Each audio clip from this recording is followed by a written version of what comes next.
All right, let's just dive right in. When I say the word anarchism, what's the first thing that pops into your head? For a lot of people, it's images of chaos, bombs and just total destruction. But what if that whole picture is completely wrong? Today, we're going to go straight to the source to find out, using Emma Goldman's incredible 1917 essay, Anarchism, What It Really Stands For, as our guide. So let's tackle the biggest question right off the bat. Is anarchy just chaos and destruction? Goldman knew this was the first thing on everybody's mind. It's the biggest hurdle to even beginning to understand the philosophy. And she argues that this image isn't just a mistake, it's a deliberate misinterpretation, one that's designed to scare us away from a really powerful idea. Goldman kicks off her essay with this really powerful thought. Anarchism has always been despised, cursed, never understood. She sees it as one of the most unfairly attacked ideas in all of history, constantly up against this massive wall of prejudice.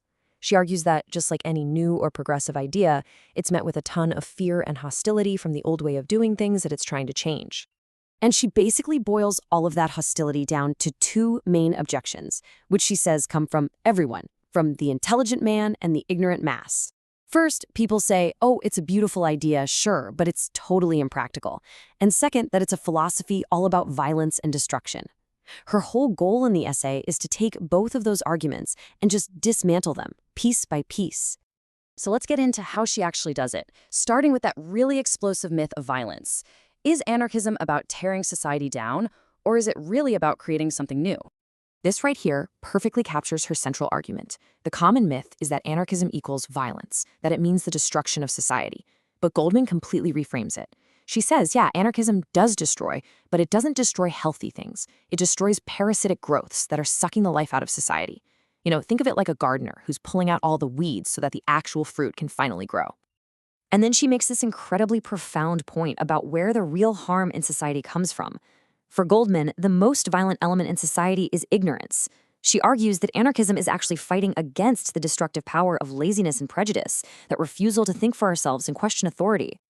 Now, what about that second myth, that anarchism is just impractical?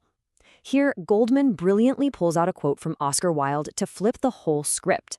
Wilde says a practical scheme is something that can work under the conditions we have right now. But Goldman says, hang on, what if the conditions we have right now are the very problem we're objecting to? Well, then any plan that fits neatly into them is, by definition, totally wrong and foolish. And this brings us to Goldman's real test for whether an idea is practical. It's not about whether it can prop up a broken system. It's about whether it has the energy, the vitality, to leave the old stagnant ways behind and build something new.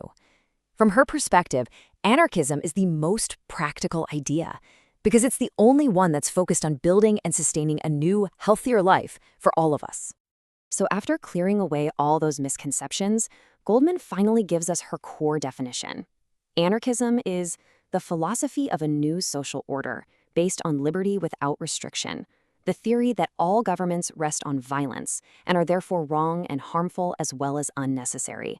This is the foundation right here, a society built on total freedom, arguing that government itself is the main source of violence, not the answer to it.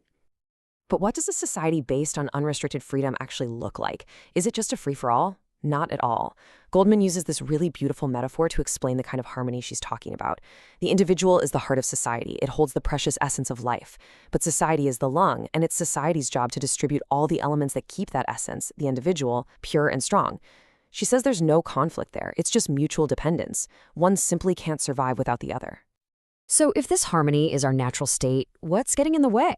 Well, Goldman argues that humanity has been held captive by three great tyrants, three powerful institutions that anarchism wants to get rid of. The first tyrant is religion, which she calls the dominion of the human mind. She argues that religion just degrades the human spirit by teaching this one single devastating lesson. God is everything, man is nothing. By demanding total submission, she says it creates a world of disaster and tears and blood, and it's the biggest roadblock to any real progress.